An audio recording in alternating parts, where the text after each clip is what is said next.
Halloween! My name is Carina and welcome to the Carina Chronicles.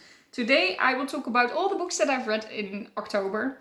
There are less than I wanted to, but if I would say that to past Carina, that Carina would be angry at me because it's still more books than I usually read. So let's talk about all of them.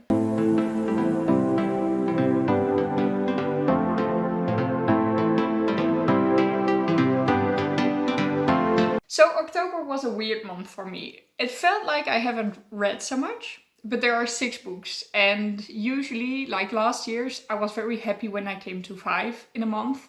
So 6 books is absolutely fine, but I just had a lot of books that I promised people I would read in October. And there were actually too many to actually finish it. Like there were 8 I really needed to read this month.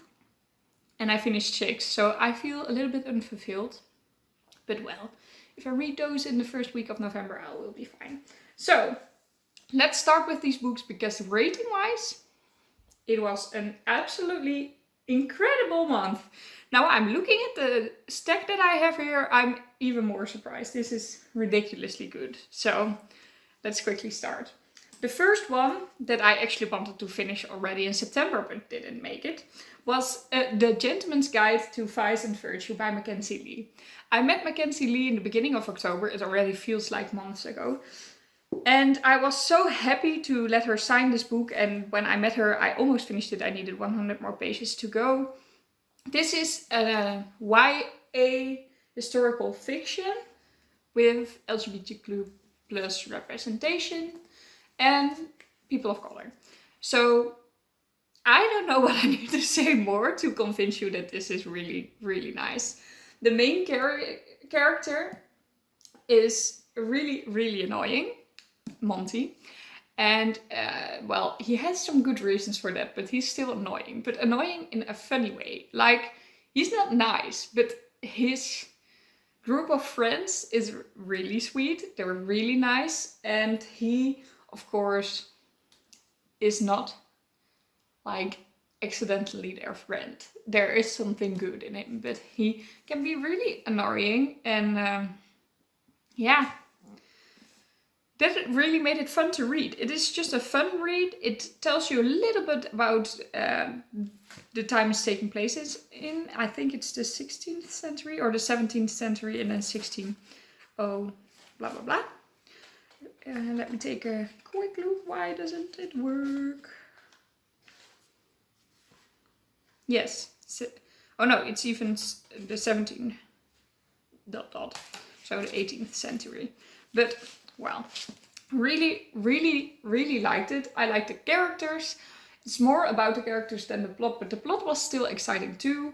There is some piracy in here, some very cute romances, but nothing is too in your face here. You have it. Everything is done subtly, and it is just really fun. I gave this 4 out of 5 stars, and I can't wait to read the sequel, which is The Lady's Guide to Piracy and Petticoats, other way around, I think, Petticoats and Piracy. Because that is about his sister Felicity, which is the most amazing character I've ever read about, so I want to know her part in the story.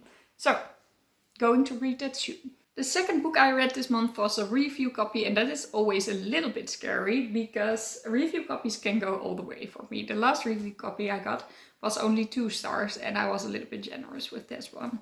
So I was a bit nervous, but I shouldn't have been. I read Oktober, Koning by Pamela, Sharon, and this is a YA thriller, perfectly for Halloween as well. It translates to October King, and this is like a Dutch Squid Game. And then for YA, but it is like on the adulty side with how gruesome it is. I would not tell little children to read this. It is very scary.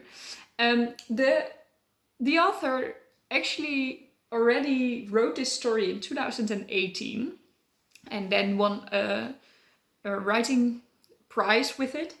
So she was not influenced by Squid Game, but that is incredible because it is the same in so many ways. Well, there are 4 main characters and you follow all their perspectives. They are chosen to compete in a game, usually because they want to win a lot of money, because they think that would change their miserable lives in something better. But these games are very twisted, and they don't really have the feeling that they are really safe and that they are really human. But they need to win. They need to win because they need the money to start living again. And it is a very dystopian way of showing how people can be and what they would do for money. And maybe they wouldn't do it for like €1,000, but it's about 10 million euros. It would solve all their problems. And people are willing to do a lot for that kind of money. This was such an exciting book. It is Dutch, so for me it read pretty fast, but it still had over 400 pages, almost 450 pages. And I read it in one go. I really couldn't put it down. I gave this 5 out of 5 stars, which I usually do not do. I was planning on giving it 4 out of 5 stars because it was so much like Squid Game. I loved Squid Game, but I was like, okay, but this is more of the same. But I think I cannot blame Pamela Sharon for writing such an amazing thing without even knowing about Squid Game. I mean, she was earlier, so she didn't know. And it's a weird thing to blame her for. And my enjoyment was definitely 5 out of 5 stars. So I gave it 5 out of 5 stars. And now I want to read the only book by her that I haven't read, because I've read 2 now and they were both great. So I need to read the 3rd one. Then the next book that I read was something completely different. Also a Dutch book though. And that is Tegen, Weten by Charlotte deMonchy. This is a feel-good romance, and it is about 2 girls you follow, or women I should say. And you follow both women's perspective, but actually the main character is Lois, or Lois. I don't even know how I would pronounce this. I think Lois. And well, Lois and Jill are both women that have a lot of uncertainties in their lives at the moment. They feel like they want to get more out of it, but don't really know how. And Lois works at a publisher, and this publisher tries to write a biography about a famous old band member, like a boy band member, but he doesn't let anyone interview him. So they're going to do a trick. They're going to send Lois, a pretty young woman, to seduce him, to tell her everything she needs to know to write this book. And to do so, she goes to this village where he lives and stays at the hotel of the other person, Jill. And they become friends, and it is a very cute, cozy romance, but I actually laughed out loud quite often about the awkwardness of both Lois and Jill, because oh my, sometimes it was just I would feel so ashamed to be in their situation, and that made it so much fun. It really warmed me up in like a cold rainy day, and I didn't expect that because I usually don't read romance and I find it too cliche and too cringy, and I really do not enjoy myself, but I really enjoyed this. I gave it 4 out of 5 stars, and she wrote a lot of feel-good romances, I guess, which is a little bit of prejudice, but I guess they are all quite the same. But if you read one of those like once a year or twice a year, it doesn't really matter. I mean, the characters were likable and real, and the story felt real, although it was very feel good. I mean, some people can have like a feel good romance in their lives, right? So if you read 1 or 2 times a year such a book, I think it would be great. 4 out of 5 stars, definitely recommend. The next book that I read is the reason that I didn't finish 8 books, but obviously I knew what I was getting myself into and that it would probably not work out. But that is Midnight's Children by Salman Rushdie. This is a modern classic that is on almost every list with best books ever written. So, talking about high stakes. And this book had 650 pages of dense English literature. So, am I surprised that I didn't really go through this that quickly? No, I'm not surprised. I am actually quite happy that I got to finish this whole book in October. But I did really like it. if I need to tell you what it is about, that is quite complicated because it was definitely not plot driven, but more like metaphorical driven. It was all about society, people, prejudice, growing up in a poor family or a rich family, differences between people, and a little bit of magical realism woven into it. It is about a boy who is born at the strike of midnight at Indian independency. So all the children that are born on that day, on the day of independence of India, have special powers, and they can vary also in like level of how incredible their talents are and how closer they were born to midnight, how more important and great their talents are. And the guy we're following is Salim, and Salim was born at the stroke of midnight, and he has the power to let them all talk to each other, so they know of each other's existence. But this is all on the back. But it only starts at book 2. Like, there are 3 books in here, and after, I think, around 300 pages, oh no, that's too much, but around 200 pages, book 2 starts, and then he actually gets born. The first book is about how he came to be born, who were his parents, how did they meet, who were his grandparents, how did his family grow up. And then the second book is about him being born and finding out about the Midnight Children and all their talents. The second book is also the biggest part. And then the third book, I'm not going to tell you because for me it was quite a surprise what that was about. I really adored this book. I think it's up with the best books I've ever read. But I rate my books not with how much potential they have and also not with how much value they have, although that sometimes is a part of my rating. But I think I'm giving it 4 out of 5 stars just because of my enjoyment, because it is so dense and so big. And although I really enjoy myself, I sometimes wonder if it needs to be that way. Literature can also be good when you write like 350 pages. And it would be more accessible then. So I'm giving it 4 out of 5 stars because of the huge size. And I think it wasn't necessary. But I really, really like the book. And 4 out of 5 stars is incredible. Definitely for a classic. So I would highly recommend you to read this book. But if you're starting with classics, this might not be the first one to start with because it was intense. If you compare it to Russian classics though, it has a lot of the same vibes, like also characters that switch names all the time and have a lot of nicknames, what makes it difficult to follow which character you're now talking about. Because the main character, Salim, is actually telling his story to his girlfriend throughout the whole book.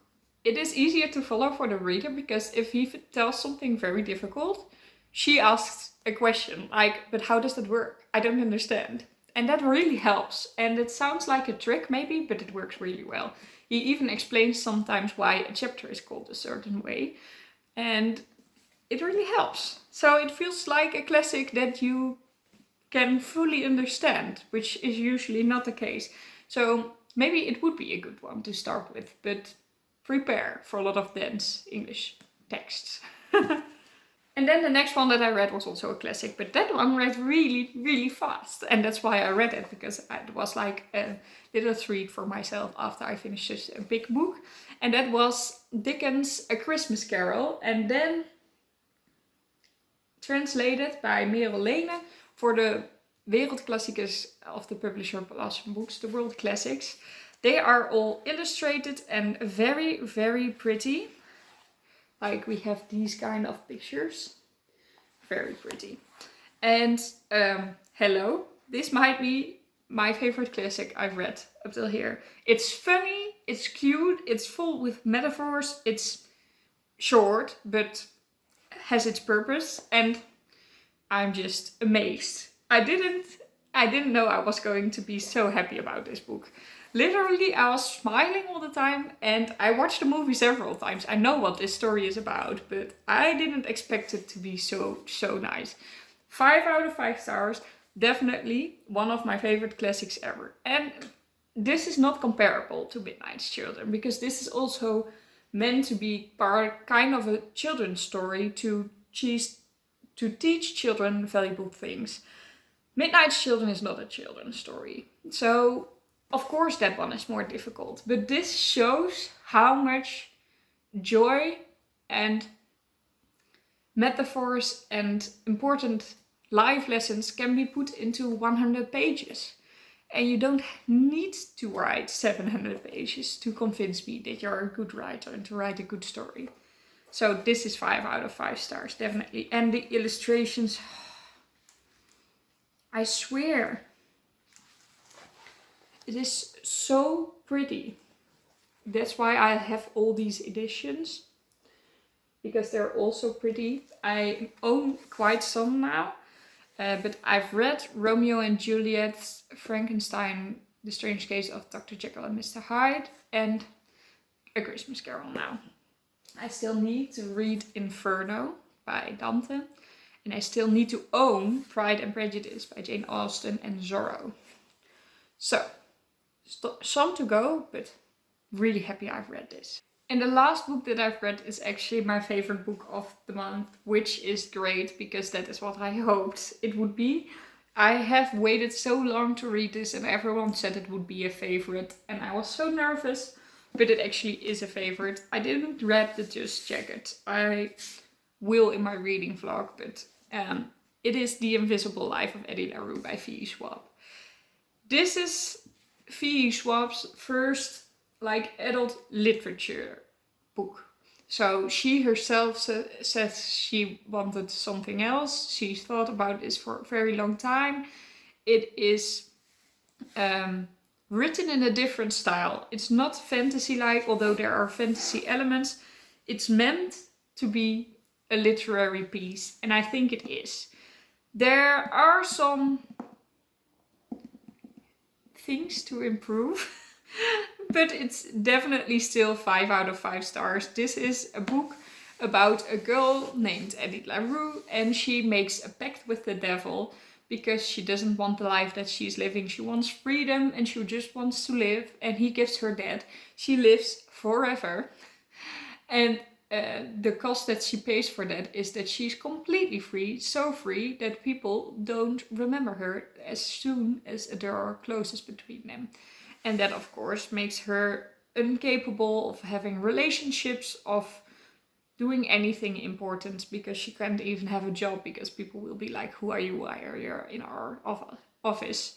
So it is not going as she planned. And we have 5-6 parts in this book, and the first parts are actually quite slow. I still thought it would be a 4-star, a little bit at the same level of enjoyment as with Midnight Children. But for V.E. Schwab, I was a little bit disappointed because I was I hoped this would be a 5-star. It was a 5-star prediction for me.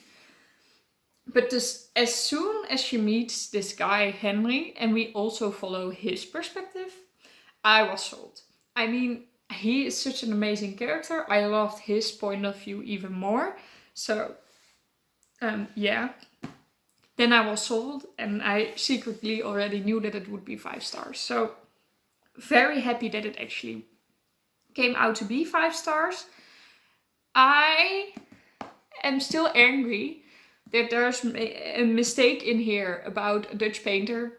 They say that a certain painting is painted by Rembrandt van Rijn, which is actually painted by Vermeer, which is not good. I mean, if you have so many people checking your book, please also check the facts that you're using, especially with a book that is so art heavy. There's so many art in here, and it is so beautiful. Beautiful, beautiful, beautiful. And you cannot do that wrong. So please don't do that again. But I hope V.E. Schwab will write a book like this again, because it is pretty. I wanted it and I have it now. So that was actually it. And then 2 more things I quickly wanted to mention. 2 books that I started this month but didn't finish. The 7.5 Deaths of Evelyn Hardcastle by Stuart Turton needs to be finished tomorrow night. So this will be the first thing that I read in November, and I hope I can finish it in one day, one evening actually. I don't even have the evening off, so don't know how I'm going to do it, but I'm gonna try. And Italiaans for Beginners, The Gardens of Delight or something in English, by Erica James, which is again a feel-good romance, but I read the first page and I was already like, oh, I don't want this now. So I should have read this in October, didn't, so I need to finish it soon in November, but they will both be in my November wrap-up. So that was actually it. I really hope you liked this video. Let me know down in the comments below which books you've read in October. I hope you have a happy Halloween. If you like this video, please leave a like, and if you subscribe to my channel and click the notification bell, you will be notified whenever I post a new video. I hope you have a lovely day filled with books, and I'll see you all in my next video. Bye! Can you believe I'm now already actually disappointed when I read 6 books in a month? That is not me. Who am I? This year is so incredibly good reading wise, and I'm reading such high ratings as well. Some 5 stars, so at the end of the year, it's great.